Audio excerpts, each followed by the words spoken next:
we calculated the total cooling capacity of the Amazon rainforest.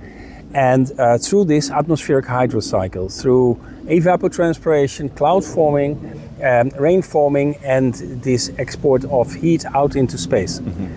The total cooling capacity of the Amazon, if it's in good form, is as large as the total warming up of the planet right now that the greenhouse gases are pushing.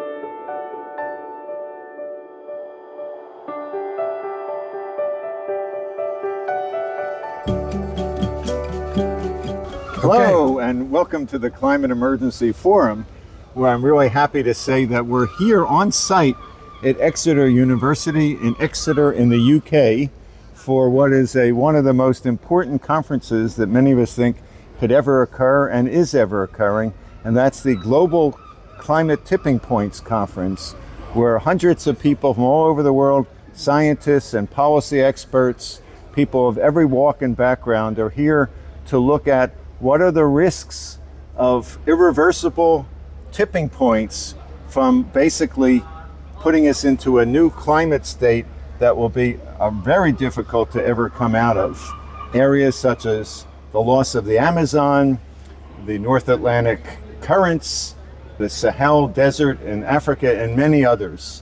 And I'm really happy that I've been able to convince, not without much difficulty, my two colleagues, Rob Laet and Peter Bunyard, who are co-authors of a really exciting and groundbreaking book. And they are here at this conference to talk about their work, their ideas, their book, and to enlist the kind of support that they feel, and we'll hear it from them in a minute, they feel is necessary to actually reverse climate change and cool the planet.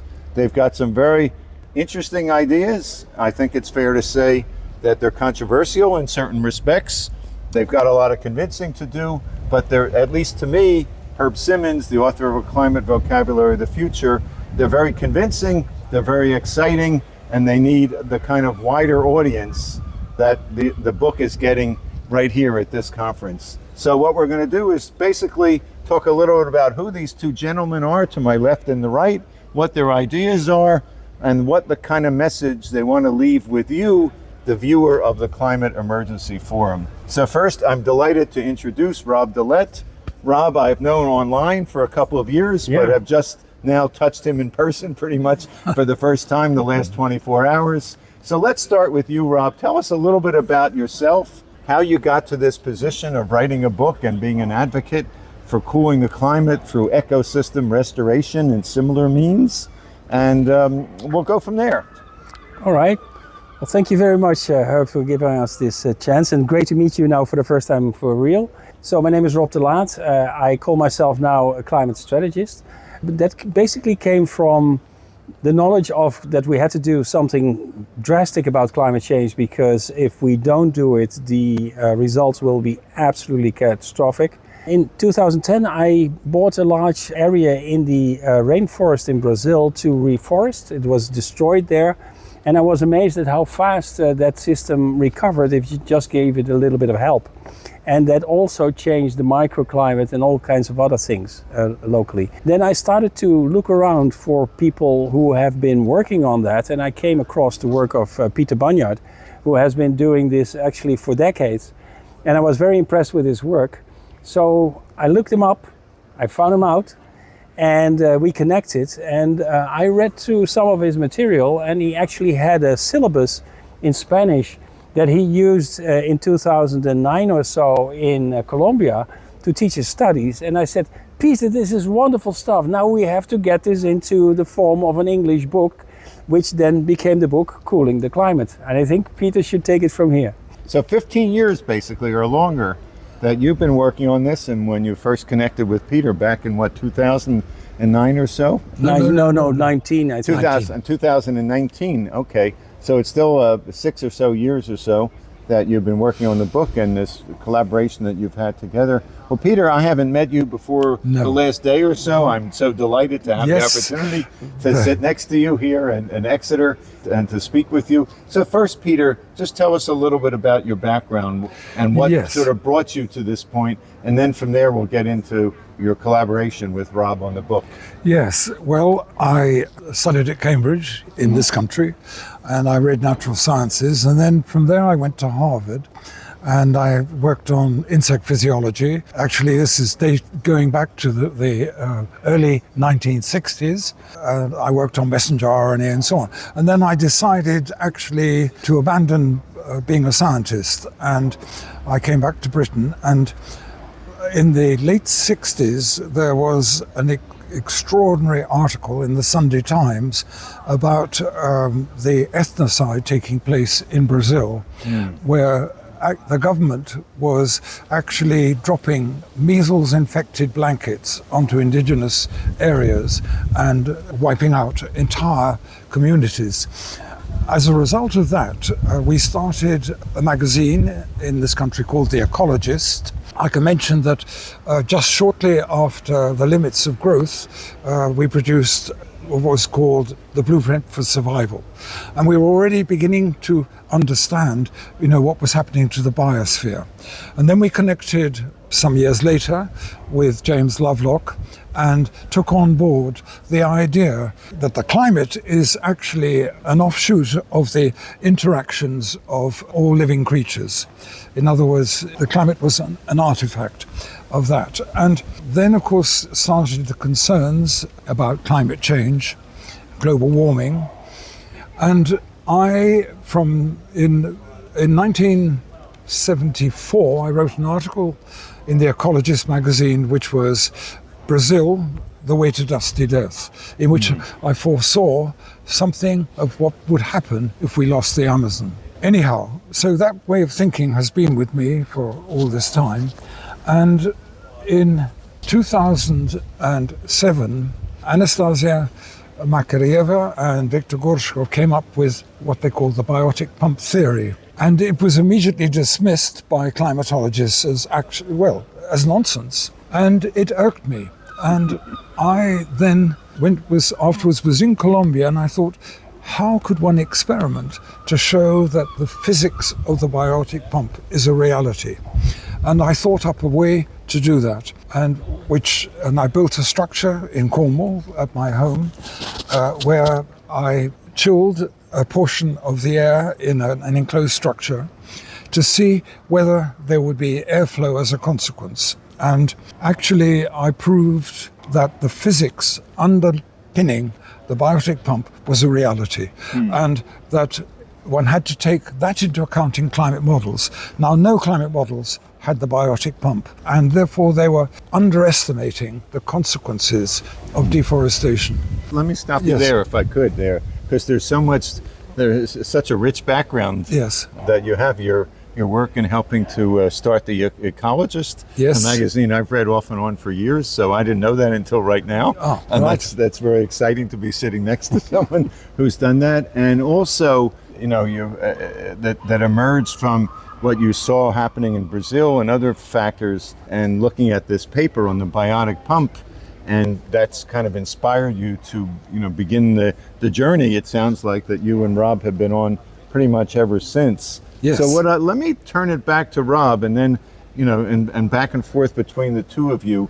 For the audience, I'm sure most of you probably have never heard of the biotic pump, and if you have, our congratulations to you, though. But it's still an idea that is it fair to say that that's kind of in the corner of the Earth system world? It's not yet in the center of the world. So tell us what the biotic pump is, and why it's so important, and why it sounds like it's at the heart of what you're proposing and how you're seeing the world getting out of this climate crisis. Let's start with Rob. Okay, obviously I learned a lot from Peter here and also from Anastasia and others. But basically the biotic pump is a mechanism with which leaves, as soon as the sun rays touch them and they started photosynthesizing, together with making sugars, actually they evaporate hundreds of molecules per molecule of sugar that they make of water vapor, and that goes up in the air. Now it takes a lot of energy to make liquid water into a vapor, and that energy then basically is transported from the forest floor up and out, and together with small particles called bioaerosols, these particles make it possible that the vapor that goes up, which is actually a greenhouse gas, so actually also heats up the atmosphere, they need to recondense as fast as possible, and that are clouds. So the trees are making clouds, and at cloud level, a couple of things happen at the same time. The first one is that the moment that gas goes into liquid, it implodes to more than 1,000th part of its volume, creating an underpressure, which basically pulls up more air, and that gives the forest possibility, because it's under pressure, to pull in air from the side, which at the ocean side basically pulls in moisture. Now, so that moment that happens, wind starts to happen because of this underpressure, and the system, it has been proven by Selati in the 80s, that over the Amazon, this process of evapotranspiration, cloud forming, rain forming, because it rains out and then it moves on, it happens again, happens up to 6-7 times in circulation, basically rehydrating the whole of the continent. And the biotic pump in general basically rehydrates the continents, which were not as humid and well irrigated until the angiosperm trees started to evolve about 100 million years ago, which had a 4 times more capacity of evaporating water through their leaves. Now this whole thing, there's one part which we actually added to it, that the moment that the recondensation at cloud level happens, a lot of the heat that is stored in that process is actually getting radiated out in a frequency that does not get picked up by the greenhouse gases and goes straight out into space, cooling the Earth. So you have a 2-phase air conditioning system operating by the great forests. Wow. So I'll leave it at that. Wow, that's pretty amazing. So is it fair to say that, as I'm sure the viewer is watching right now and seeing us surrounded and in fact under several trees, is there a little mini biotic pump above us right now? Yes, I mean, but the point is you need a closed canopy forest stretching over a wide area in order to produce enough transpiration of water vapor, which then condenses and you get this implosion effect. And it's very straightforward to look at the rainfall in general, the average rainfall over the Amazon basin, which is over 2,000 millimeters per year, and calculate the energy of implosion. There's the latent heat energy, which goes, as Rob says, goes out to space, but we're considering the implosion energy, which is mechanical energy, not electromagnetic radiation, which goes out to space. And if you do those calculations and you transform that energy into airflow, which comes back to where I did my experiments and did all those kinds of measurements, you find that the airflow is sufficient to account for the trade winds, which bring moisture from Africa, from the African side, across the tropical Atlantic to the intertropical convergence zone of the Amazon basin. And so the big point is that if there is no forest, there's no biotic pump, and therefore there's no drawing in of the trade winds of any consequence. There may be some flow, but in fact, once the forest starts to go, the land dries out and the ocean becomes a bigger source of that flow of energy and wind, so that it actually adds to the drying out of the continent. I see. So the rainforest, and there's the big question mark. You cross the Amazon basin and you arrive in the Colombian Amazon on the equator, some 2,500 kilometers away from the coast, and the rainfall there is as great as it is at the coast 2,500 kilometers away. That is because of this recycling of Selati, of Aeneas Selati, which Rob mentioned, plus the input of the biotic pump. I The two see. together make the total amount of water that's available. I And of see. course, there's condensation and cloud forming over the Andes, and that's where the big rivers form. So the flying rivers over the Amazon actually recreate ground rivers up in the Andes. I see. That's really pretty remarkable, the system that at such a scale, I mean, over Yes. thousands of kilometers. But while certainly it's probably an exaggeration to say there's a biotic pump above us right here, but what about in the boreal forests and other tropical forests in Africa? Is there a similar, I'm sure it wouldn't be exactly the Yes, same, there is. but are there multiple biotic pumps that are operating, Yes. sort of 24 hours a day all over the Well, earth? not 24 hours a day, because you need sunshine. Yeah. Okay, but I mean, To bring somewhere about- on the earth they you- might be. Oh yeah, oh yes. Yeah, that's oh, what I yes. mean. Oh yes, yes. Well, it's very interesting. There's a strange phenomenon which, funnily enough, climatologists in general don't know about, which is remarkable. And it's if you're in the equatorial tropics, like in Brazil or Colombia, and you look at the barometric pressure over the course of 24 hours, it forms a double sinusoidal wave. And it is clear that that wave is contingent on the sun coming from the east and passing over the basin and giving rise to the first kind of peak. But then there's a big drop in pressure, and that is at the time when clouds are forming and when the biotic pump is becoming effective. Now, Finland, I got data from the boreal forest in Finland, and to my astonishment, when I averaged out the barometric pressure during September over 20 years, I got exactly the same wave.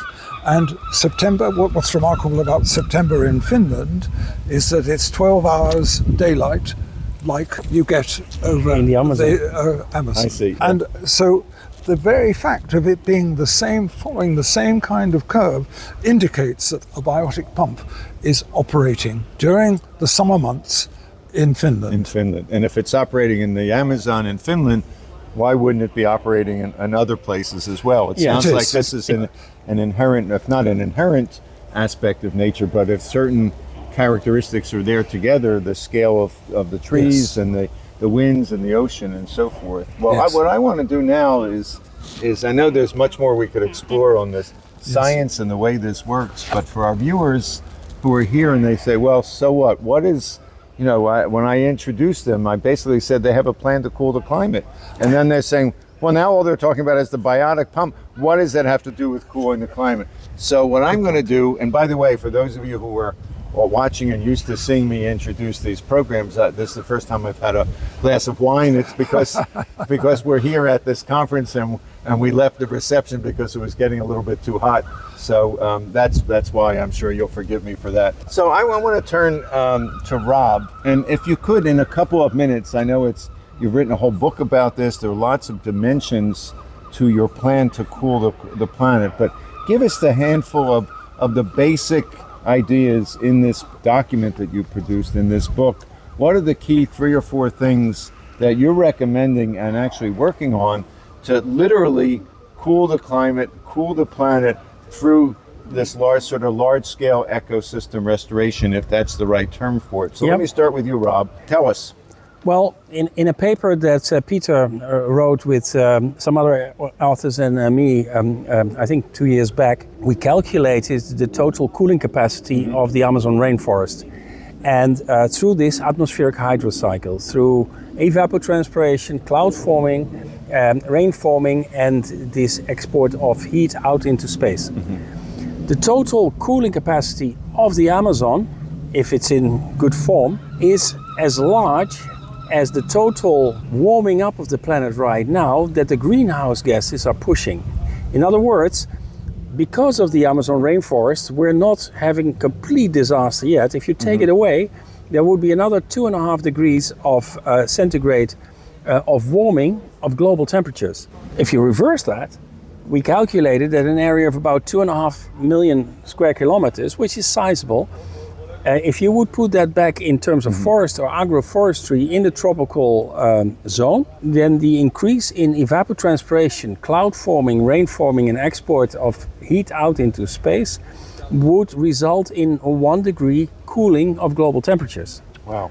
So, And we're now at 1.5 degrees, Yes. give or take. So basically 2/3 of that roughly could be eliminated or reduced. Yes. yes, we can actually suppose that humanity would actually do these kind of things, but it usually doesn't. But suppose that we would be able to do that, then we could see the temperatures go down in 2 decades in the direction of, one, maybe up to, if we're very lucky, a 0.5 degree warming up to now. Which, if that's true, I think first of all, people should really test our figures, the way we want to do it, etc., and say if we're talking something for real. But if it's real, it's actually the fastest way out of the climate crisis. Yes. Well, that's really remarkable. And Peter, what would you like to add to what Rob just said? Yes, I mean, and one point is that in our calculations, we showed that the energy transported in transpiration is about 200 times more powerful, more effective as a coolant than the amount of carbon that's taken into biomass growth.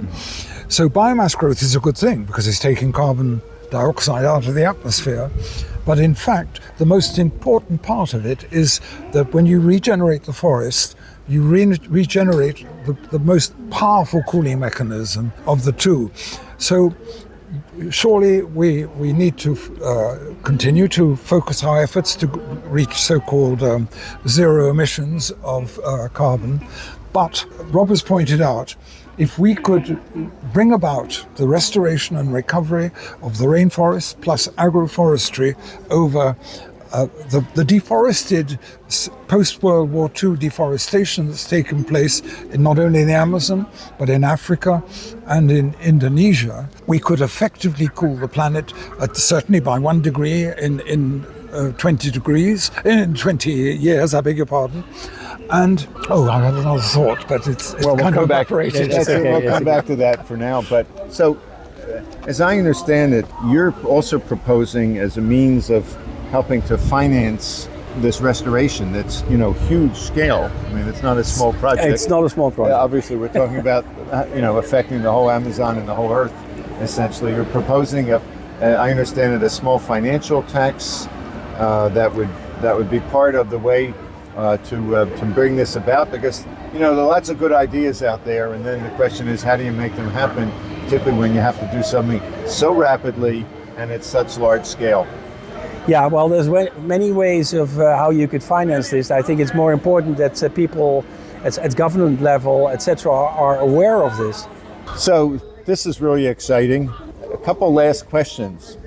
First, how much are your ideas accepted by the mainstream scientific community, the mainstream governmental, political communities? Are you finding receptivity to what you're proposing? That's a very good question, a difficult one to answer.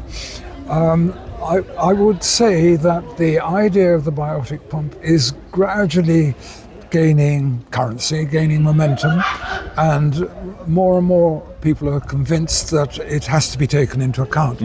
But most climatologists, certainly not all, don't even think of the biotic pump. They don't mention it in their modeling, they don't take account of it, and consequently their models with regard to certainly the Amazon basin, they're far removed from reality actually as to the consequences of deforestation, because the biotic pump is the most important element, because it means if it's operating that you have rainforest, and therefore and the consequences are absolutely catastrophic. I mean that if the forest went according to the biotic pump and the principles, physical principles underpinning the pump, it would mean that the western regions of the Amazon, like in Colombia, Peru, and so on, would turn to dusty desert.